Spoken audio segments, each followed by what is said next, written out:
makita naman ako.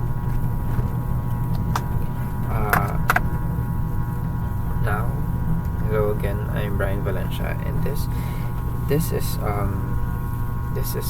my point of sale, or ito po yung final scope for advanced programming language.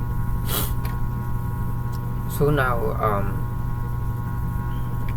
we were assigned to make a new login form, but this time it's for a point of sale code.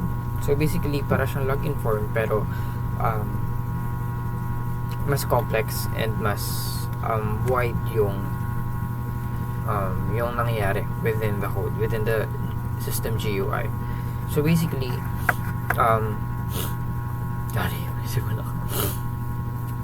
this is basically the code. Again,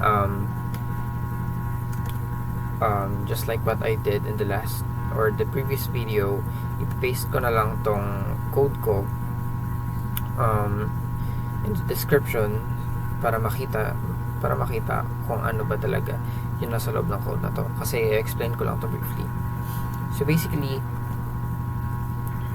etong part ng code na to is ito yung login window. Ito from here, yan, and dyan nakita yung annotations or yung comments, whatever you call it. Then ito yung class nya, login frame extends JFrame. So basically, parang the same lang din talaga siya as login form, na modify nga lang talaga. And dito kasi gumamit ako ng images as buttons. Buttons na may images and may texts. So mamaya papakita ko yung kung paano siya magra-run. So balik tayo. Ito yung login window. Ito. Then ito yung main point of sale window. So basically, andito yung products, andito yung mga buttons na pwedeng mag-add, either mag-add, mag-remove, or mag-void ng mga pinamili or ng mga napiling products. So ang choice ko kasi is school supplies. So basically, meron tayong ball pen, meron tayong pencil, meron tayong intermediate pad, meron tayong folders, meron tayong crayons, and so on and so forth. But the thing is, I want to point out something. Dito sa image button creator, actually mali ito. Kanina ko pa kasi talaga siya tinatry. But the thing is, inaaral ko pa rin siya, so I don't know the reason. Pero the buttons don't stay square. I mean, like, meron na akong mga indicators, meron na akong mga commands na nagsabing mag-stay ka as square, mag-stay ka as yung mga button is square, para makita mo dun yung image followed by name ng product and yung price. Then sumuko na po ako and inayos ko na lang po yung code, and ito na yung bago kong code, kasi kanina talaga ito yung nagpatagal sa akin, to be honest, kung paano ko gagawin yung code. Now, ito yung image button creator. So ayun siya, ito yung J button, yan. Then ito yung size ng image. Mali. Yan, ito yung size ng image. So basically, kanina ipapakita ko din mamaya. Sorry, nautal ako. Kanina, habang ginagawa ko yung code is I'm finishing it up, I'm polishing the code, and nag-i-exceed kasi yung size ng image sa button. Kasi kanina, this is actually 90 by 90.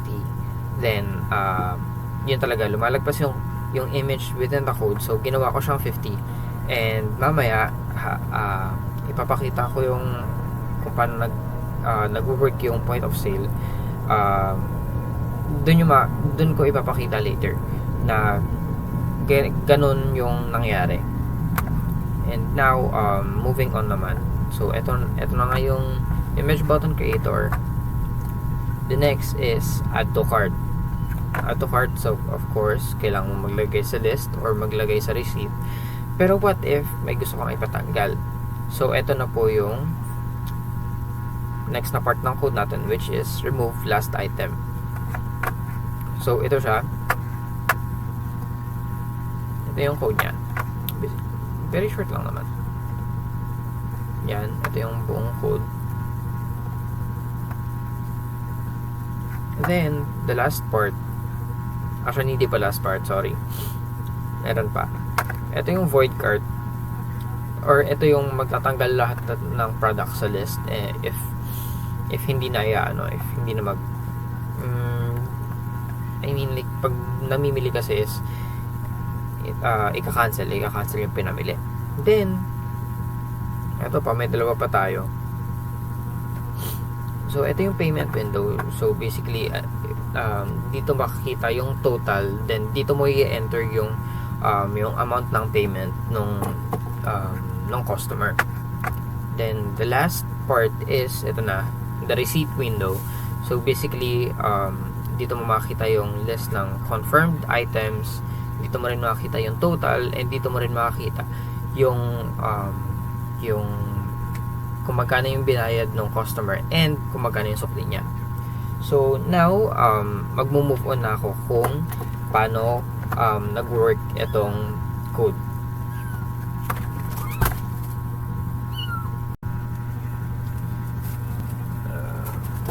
Yan. Ngayon, ipapakita ko na kung paano nag-work yung code. So, Control 2.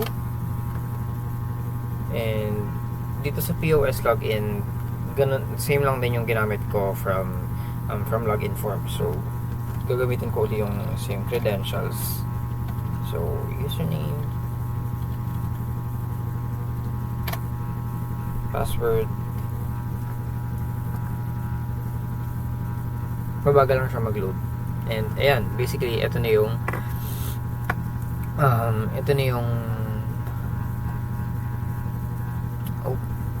hindi ako nang lagay. Ito na yung main window natin. Wait lang. I-scroll ko lang siya para mamaya makikita yung image button creator. Pero kasi ito yung mas maayos. So, ito muna yung papakita ko. Ngayon, ito na siya. Ganito na siya. So, ayan. Kung makikita nyo yung mga button, rectangular siya. Gusto kong gawing square shape. Kaso, ayaw nyo talaga mag-stay na square. So, ang ginawa ko na lang is, ito yung image. Then, pinabi ko na lang yung name and yung price beside is the image. So, basically, ito yung ballpen na blue, yung ballpen na black, yung ballpen na red, so on and so forth. So, if mag-enter ako, for example, gusto kong bumili ng crayons. So, andyan siya. Ito na yung list natin. So, bibili ako ruler. Dalawa. Or long folder. At saka dalawang blue na ballpen. Tapos isang black. Tapos ngayon kasi, mali ako nang lagay. Dapat isang blue na ballpen lang yung pipiliin ko. So, magre-remove ako. Actually, medyo ano siya. Medyo hindi pa siya polished na code na pwedeng specific within the list. Kung i-remove yung item, but at this point ito yung nagawa ko. So now ilalagay ko uli yung ballpen na black. So ayan na siya. So dito makita nyo yung list, dito makita nyo yung total. Maliit siya, maliit yung total,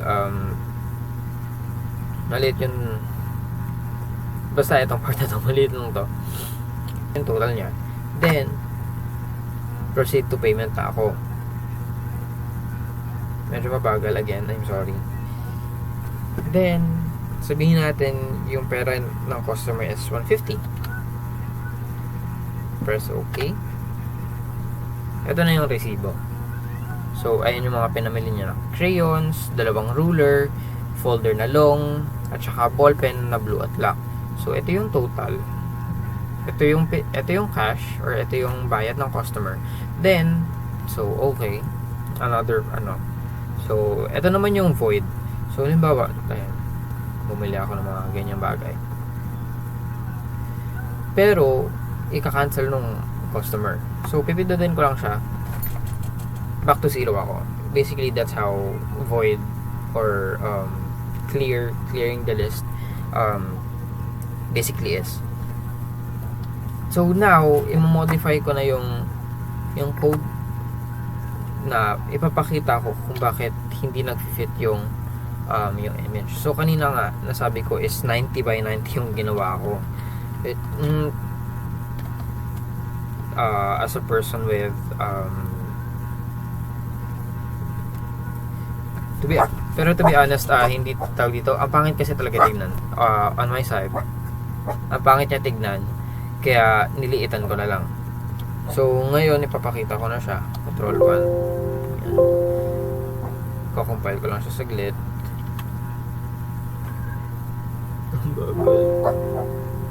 Yan. Control 2. Credentials. Login.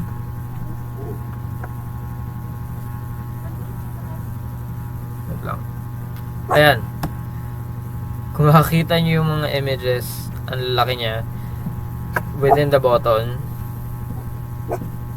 Kaya 50 by 50 na lang yung ginawa ko. And kayo, para rin naman sa inyo, if you get me, mas maayos siyang tignan. Though mas malaki yung mga pictures, pero putol kasi. And for example, itong crayons, hindi mo siya makakita kung gaano karami, pero naka-indicate naman dito. Pero what if halimbawa 24 crayons or maybe 64, hindi nyo makakita siya dito agad. Or halimbawa itong long folder at saka itong folder na folder na short, hindi mo ma-differentiate ano yung mas mahaba or ano yung mas maikli. That's why niliitan ko yung scale or yung size ng image to 50 by 50. So, ayun. This is basically for my finals. And again, I'm Brian Valencia, and this is my point of sale program code and my finals exam. So, yun lang, and thank you.